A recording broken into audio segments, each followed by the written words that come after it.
les mêmes tas d'ordures. Et vous allez constater avec moi que le niveau où le tas était aujourd'hui a augmenté de volume.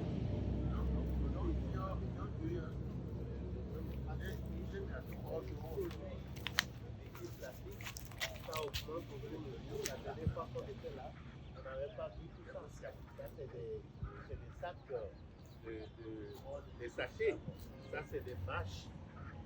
Ça, c'est des bâches. Et regardez toujours, le niveau de ça était avec le fil électrique là, était augmenté. Aujourd'hui, ça a augmenté de volume. Et c'est pour ça d'ailleurs que nous voulons inviter les autorités de la commune de Dangbo à se joindre à nous pour que nous puissions faire la lutte ensemble. Parce que le sachet plastique, même pendant 400 ans, serait toujours sachet plastique. Ça ne va jamais diminuer de volume, ça ne va pas changer. Même ceux qu'on a incinérés, les sachets auxquels on a mis feu, vous allez voir, c'est toujours là, ne peut pas disparaître totalement. Ne peut jamais disparaître. Donc, on voit les traces, on voit tout ce qui est trace de ces sachets-là aujourd'hui.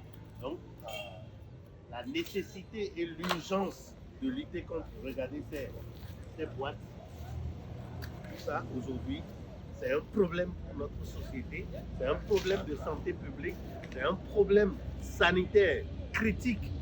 Si on parle aujourd'hui de cancer, en réalité, c'est dû à beaucoup. Quand on vient dans notre localité, quand il y a les cérémonies, c'est dans les sachets plastiques qu'on met les acassas pour les cérémonies. On met tout ce qu'on achète aujourd'hui, pratiquement, que ça soit chaud ou froid, on les met dedans. Alors que c'est cancérigène, les sachets plastiques. Nous invitons à nouveau les autorités. Nous profitons également pour remercier le nouveau maire de la commune de Dangbo avec tout ce qu'il fait. C'est très important, mais également ne pas ignorer le côté des sachets plastiques qui sont aujourd'hui un problème non seulement de l'environnement, mais un problème de santé publique. Nous voulons inviter les acteurs, tous les acteurs de la commune de Dangbo à se joindre à nous pour travailler dans ce sens.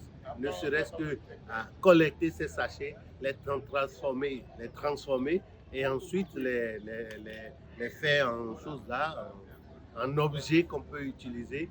Et ça, c'est les moyens les plus simples qu'on peut exploiter aujourd'hui, les sachets qu'on a jetés sur les tas d'ordures.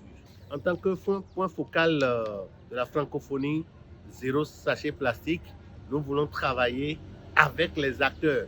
Je sais qu'à Dangbo, il y a plus de 55 personnes qui ont été formées sur la fabrication des objets à partir des sachets plastiques sur les tas d'ordures, de se joindre à nous pour qu'on puisse animer, renforcer la capacité des gens et qu'on commence par...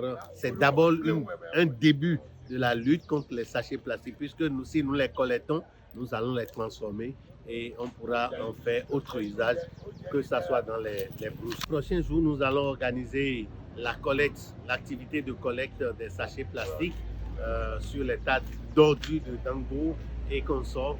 Et nous invitons toute la population à s'emballer, à éviter de mettre la cassade dans les sachets plastiques, à éviter de faire raclement dans les sachets plastiques, à éviter d'acheter les aliments chauds dans les sachets plastiques. La lutte commence déjà par les familles, par les ménages et ensuite ça devra devenir populaire.